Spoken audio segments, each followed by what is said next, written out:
Welcome to the Real Estate Syndication Show. Whether you are a seasoned investor or building a new real estate business, this is the show for you. Whitney Sewell talks to top experts in the business. Our goal is to help you master real estate syndication. And now your host, Whitney Sewell.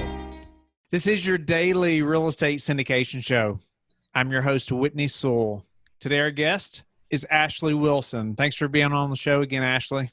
Thank you so much for having me back. Now, if you're a listener and you've been with us for a while, you should have heard Ashley on show number 253, WS 253. It came out July the 1st of 2019. I encourage you to go back and listen to that show. And Ashley is an expert in asset management, construction management, and I would encourage you to go back and hear her and in that show. And we're going to dive in a little more this time, more specifically around the current things that are happening and how she is managing her properties and some insight that she has from some previous experience and expertise as well, and how that's helping her make decisions in her real estate business now. But a little more about her. She's experienced in both construction and asset management. Like I said, she also previously worked in clinical R&D in vaccine research for 3 of the top pharmaceutical companies in the world, and worked there during the last pandemic with H1N1. So she is well-versed in virus progression, which is very interesting. And we're going to hear how that has affected her real estate business and just having that knowledge. Her primary goal is to help owners focus on more than operations. She believes operations are always important, but in today's economy and a down market, they are the most important. So, Ashley, thank you again. Why don't you give the listeners just a little more about yourself, and let's jump into, how or what's happening now, how you've changed operations or things you've put in place. And then let's dive into just the insight you have from your previous job or previous career, and how that's affected your decisions in real estate as well. Absolutely. So first, it's really interesting when you meet a lot of investors. One of the things that they'll tell you is, I can't believe how my previous career prepared me for what I'm doing today in real estate. And there are a lot of different operational type things that I do in my day-to-day of managing apartment buildings that are a direct result of what I learned in working in corporate America. I never once thought that my experience within the vaccine division of GlaxoSmithKline would have lent itself so well in guiding the decisions that I make today for asset managing the properties that we have. So specifically, what has been very beneficial is the fact that I understand the process, the inner workings that these clinical trials need to go through prior to receiving approval. And that's not just on a regular trial basis. It's also what's called compassionate use, when therapeutics and vaccines get fast-tracked due to a need in the market. You often see this in oncology trials. So with cancer patients, a lot of times the cutting edge treatment is found through clinical trials as opposed to what is approved and on the market. That's why most cancer patients are encouraged to go on clinical trials, because they're approximately 15 to 16 years prior to what's available. I mean, that's how long of a ramp up. 15 years. Yes. So when you look at things like vaccines, the trials are much faster than oncology.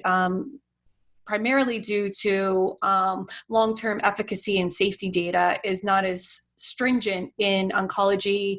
And I also worked in the neuropsychology or psychiatric side of pharma as well. So with respect to vaccines, the trials are really fast and they progress very quickly. But when you get to a pandemic situation, you need them available even sooner. And there's a lot of different combinations. I know people are always concerned about the fact that why do we not have a vaccine available already? And at the end of the day, there's a lot of different combinations, and companies need to work on, because there's such a tight timeline, companies need to work on what's of greatest need and figuring out those combinations. And we're always kind of or when I was in there, you're always kind of a little bit behind the eight ball trying to catch up with whatever is in the highest demand at that time. So it doesn't lend itself very well to, in parallel, create vaccines that are just going to sit on a shelf for possibly decades or hundreds of years and not be used. It's pretty much a waste of money to run those trials, right? Until you come into a situation like we face today. So with respect to how that is guiding my decision-making today, I knew that this was going to be an issue, I think, more or earlier on than most people recognized. And I think that is due to my previous experience and understanding the disease progression and the infection rate, just some general statistics, and looking at the, just how the virus manifests itself with people, and then, understanding how the economy works, and you put those two things together and it's a perfect storm. I think we're all seeing that today.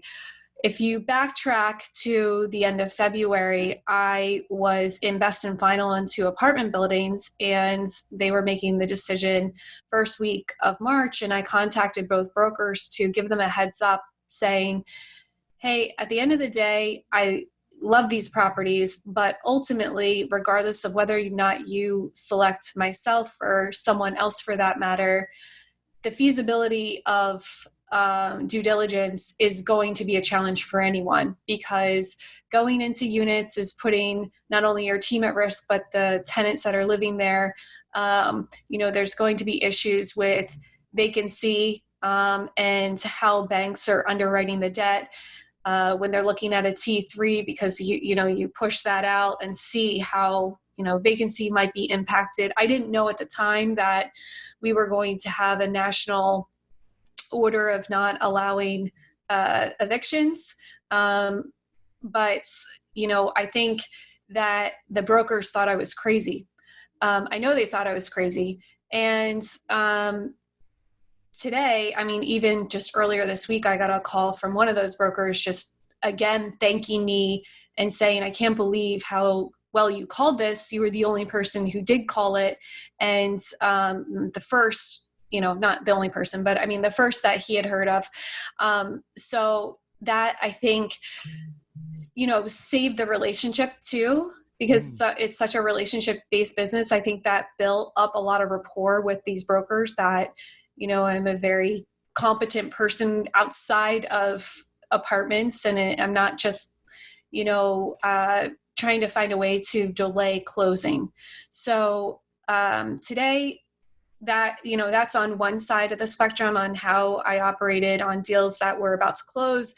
And then today it governs every decision that I make with respect to, notifying tenants, what the longevity I think that this is going to have on our apartments, the decisions that we're making day to day in terms of protecting our tenants, figuring out how to manage our expenses, figuring out how to continue to get leases, which I know people might think is crazy, but my weekly lease rate has not changed. I'm still leasing at the same rate as I was prior to the shutdown. I think that's shocking to probably a lot of people, but it hasn't impacted the one property in particular at all. So I think there's just a lot of different measures that I've taken and our team has taken that have been very helpful. Even my property management team, when I told them that, we need to do X, Y, and Z, I think they thought, once again, I was crazy. And now they don't think that at all. In fact, we have a lot of back and forth discussion on what we both think is going to happen. But initially, when I was saying this is going to happen and we need to make plans, they were like, no, it's not going to be that impactful. I think, it's being blown out of proportion. And could you elaborate a little on what you were, what right then in the beginning when you knew what needed to be done? Could you just elaborate on what you were asking to be done then? Absolutely. So one of the things that I knew that was going to happen was, because I had already looked at data talking about the virus living on a hard surface for up to several days, and then it becoming identified in a study that was done with the NIH and Princeton University that came out a few weeks ago, and when it became airborne, and it can last up to a few hours. That's why we have that 6 foot, by the way, spatial gap is due to that concern.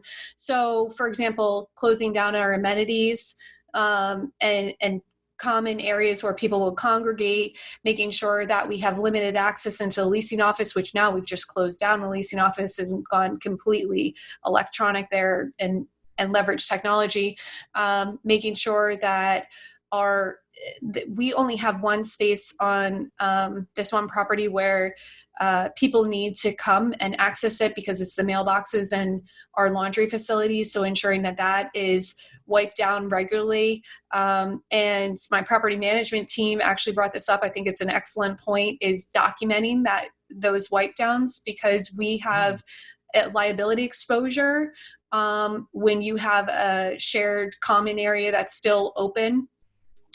So if anyone on the property was to come down with the virus, then we have documentation to show that we have taken the necessary steps, communicating with the tenants. I mean, there's just a laundry list of things we started doing pretty early on. And I think because we did it early on, we've safeguarded our community, probably one of the best, if not the best, within that area. I think that's so interesting. So I've interviewed numerous people now that's talking about how they're operating. I have not heard that yet, as far as documenting, even wiping, when you've wiped things down. I think that's very smart to show you're taking measures to help prevent any spread at the community. What else have you all done, at the communities to help protect, the operator like that? I mean, you're protecting the tenants, but then also, after the fact, after this happens, we're still trying to protect ourselves legally as well. But I just wonder, what have you done, else have you done on site to do that, to help tenants and the operators both? So in terms of helping both of us, I'll start with, just in terms of liability exposure, the frequent communication that we're having with our tenant base is paramount, I believe, to the success of the property being quarantined, and also them understanding all the measures that we are taking to protect them. This particular property is located in Amarillo, Texas, and it's governed under the TAA, the Texas Apartment Association lease contract. And within the lease contract, there's a provision that states that we cannot expose, tenants to any sort of risk or liability, put them in harm's way, I think is the exact wording. So limiting in that exposure by closing those shared spaces, the community amenities we've talked about, also too on the protecting the team and also protecting the tenants.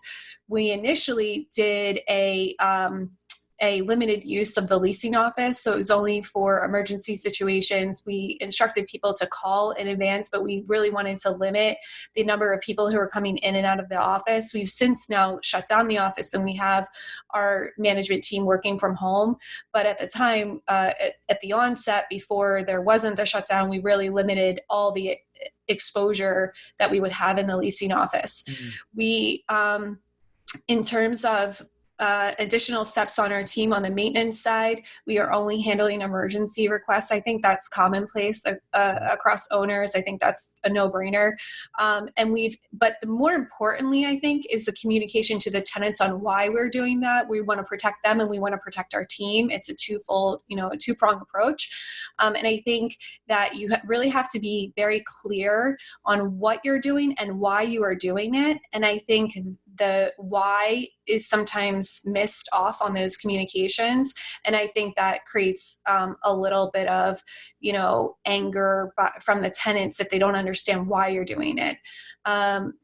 Another thing we've done, I'm just trying to think of all the things, our models. So we have a model, and we have converted that so that, you can access it through codes and lease that way. But another thing we did very early on, and this is an idea that we came up with in coordination. So myself and the property management team, and I said, we're not going to be able to have people walk through these units and probably a couple of weeks from now, and this is very early on, mind you, but this is after the property management team's like, okay, you might be right, but we don't know, right?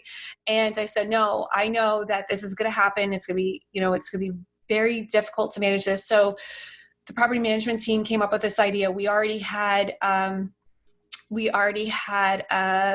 I'm blanking on the word, but like a layout, a floor plan of all the different unit types. But what we didn't have is we didn't have like a virtual walkthrough. We have it on, kind of, those like integrated type floor plans.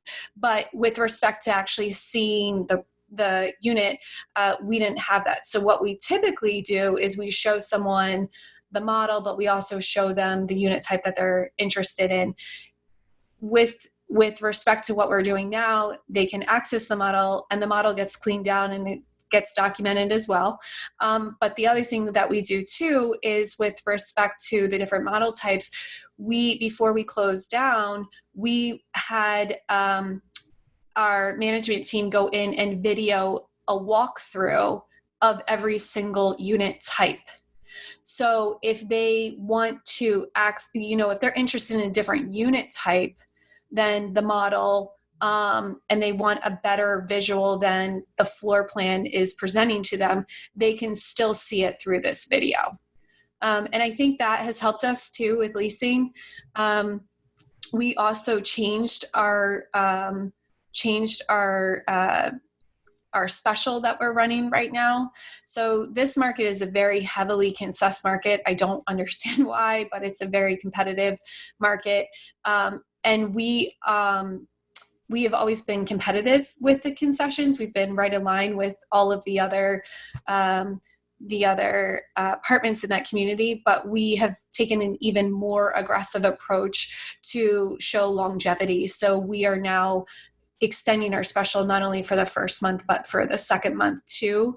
So to encourage people who, they might still have a job now. They have to come to the property, but if they still have a job now, but they're concerned about coming, changing where they're at or moving where they're at, they know that the second month is heavily concessed as well. There's a few other things we're doing too. I don't know if you want me to go into it, but I just think that what's been incredible about this experience, if you want to look at the silver lining, is how creative everyone's getting with different strategies. I don't think there are any strategies that are bad strategies. I think every strategy works or doesn't work depending on the market and the community that you're in. And it's just about really knowing your community. We're in the process right now of calling every single tenant just to check in how they're doing. And then also too, we did an audit of what job sector they're in to see our exposure for people getting laid off. So what was the method of doing that? Just phone call or? Phone call. Yep. Okay. So we're in the process of doing that right now, checking in and also checking who they're employed by to just see, okay, does this property have a 60% exposure to be unemployed? That's something that you should know, because yes, that'll govern your decisions on how you can help these tenants through this, next couple months. So, just really everything in life, it's funny, comes down to communication. And once again, we're in a situation where it really comes down to communication. So there's a lot of great things you can do, but at the end of the day, you just need to communicate them. What would you say is the top thing that's going to help you to weather this storm? Whether it's, from the lack of cash flow or lack of potential just delinquencies or over the next couple months, whatever that may be. But what's going to help you to weather this? I think it's two things. I think one is being flexible. The amount of information that's coming at us on a daily basis from the government alone is overwhelming. And every single day, based on what is being said at the White House changes what actions you take, right? So I think that if we keep the shutdown, you would react a different way as opposed to if the shutdown's lifted. I think there's things that, if there's no shutdown tomorrow, let's say, the question becomes, do you open up your community spaces? Do you open up your amenities? Do you want to have that exposure? Because in all reality, the virus isn't gone. So I think you really have to know that. You have to know your community demographics. Do you have a heavy elderly population? Do you have a transient type of tenant? Are your tenants only staying for a year and then leave? I mean, it really depends on a lot of different situations. I don't think there's a one size fits all approach. So personally, I think that you have to be very nimble and be able to synthesize information very quickly and not be married to a certain path because it is inevitably going to change. So I think that is definitely one thing. And then the second thing is the devil's in the details on this. So in my opinion, I think the only way that the majority of properties are going to get through this is really looking at things at a granular approach. So a lot of people right now look at this situation and say to themselves, okay, it's an income approach. We're so concerned about the income, the lack of income, that we can't evict people. And it's a very heavily focused income approach, but there's two ways that you impact your NOI. And let's just go back to the basics. It's income and expenses. If you can increase your income or decrease your expenses, you increase the NOI.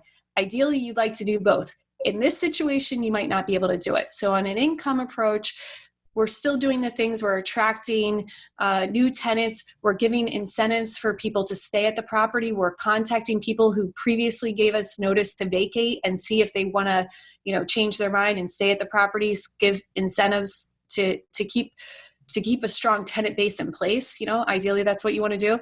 But on the flip side, you want to look at every single expense and see where you can trim the fat, so to speak.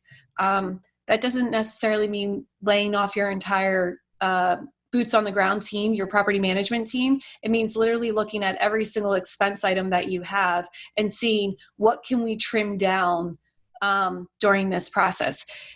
I learned very early on when my dad and I started our flipping business that you just need every single person to give up a little bit, and it makes a huge impact to your overall budget.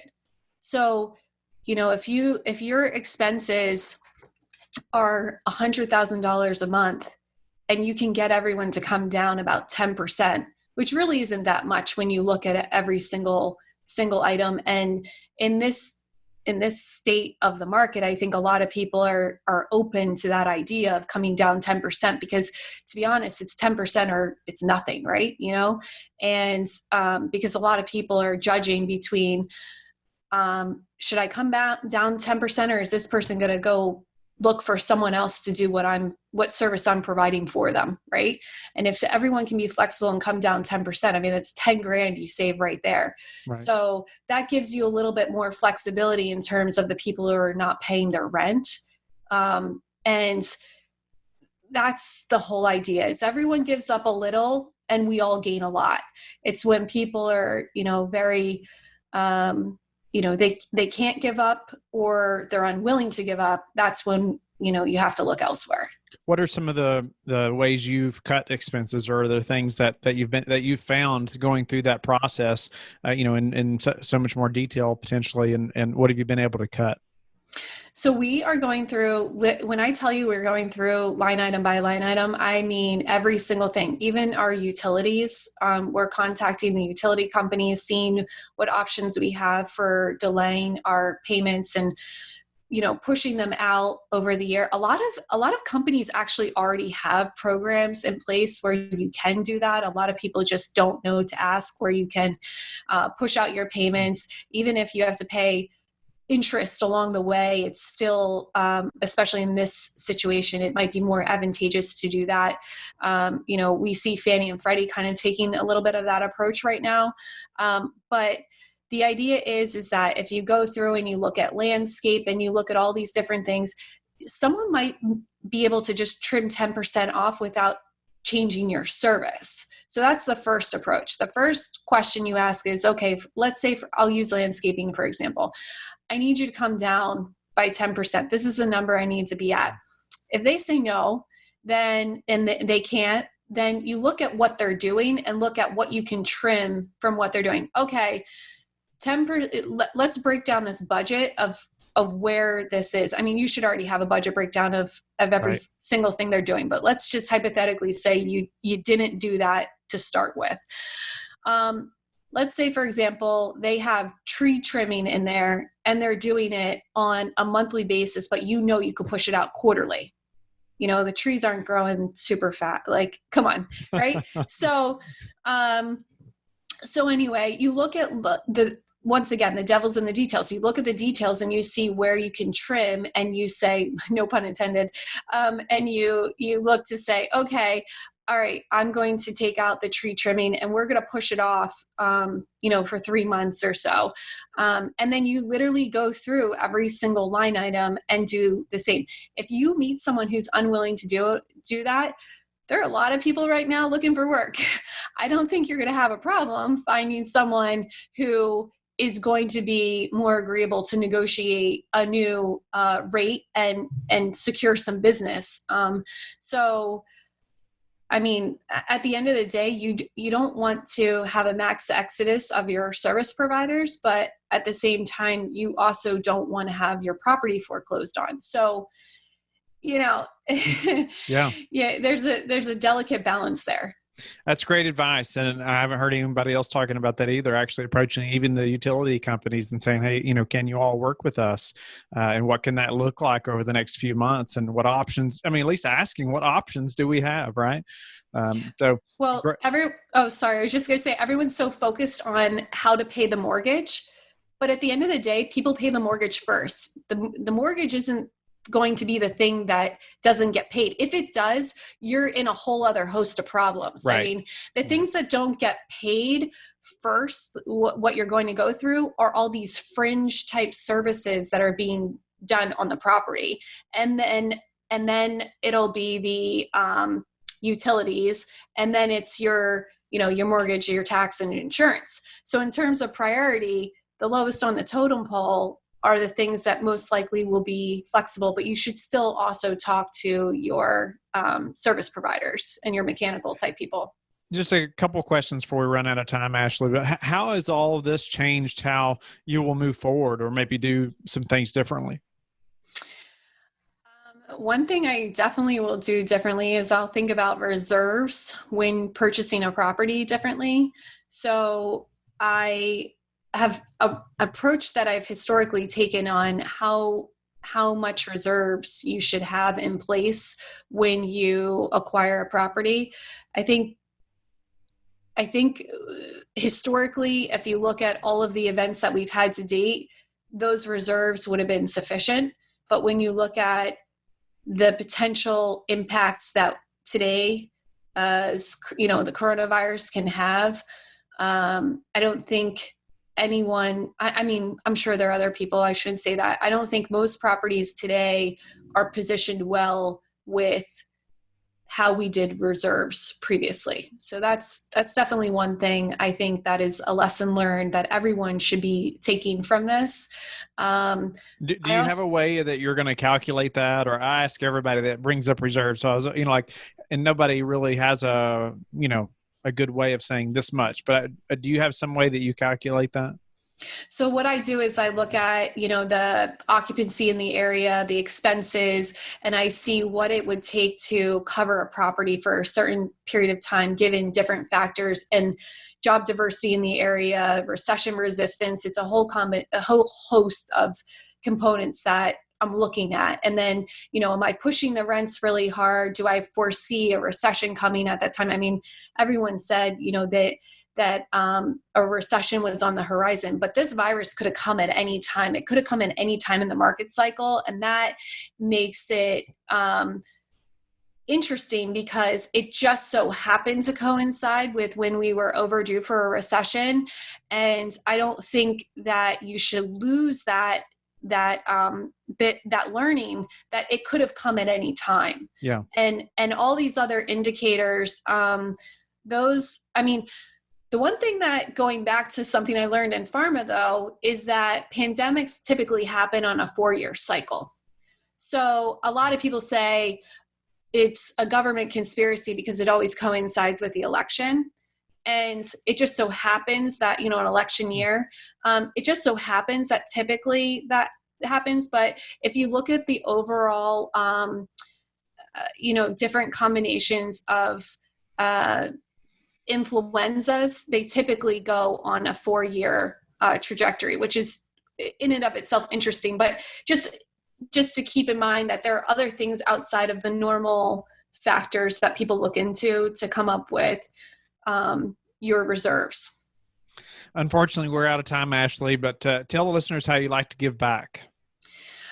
So I like to give back through our properties. I partner with different local organizations within all of the properties. Every time that I come down, whatever drive that we're doing next, I purchase things that we can give on behalf of the community to work with the different local organizations within every community. And I believe that if the community wins, the property wins.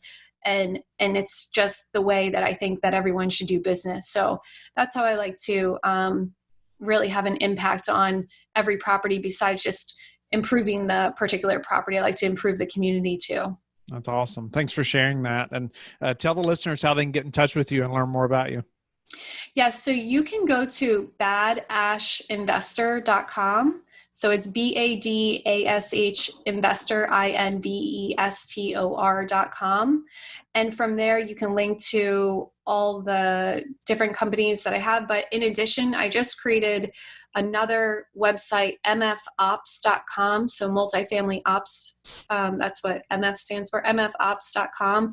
And I'm posting information there to help other operators navigate through the time that we're going through right now. Thank you for listening to the Real Estate Syndication Show, brought to you by LifeBridge Capital.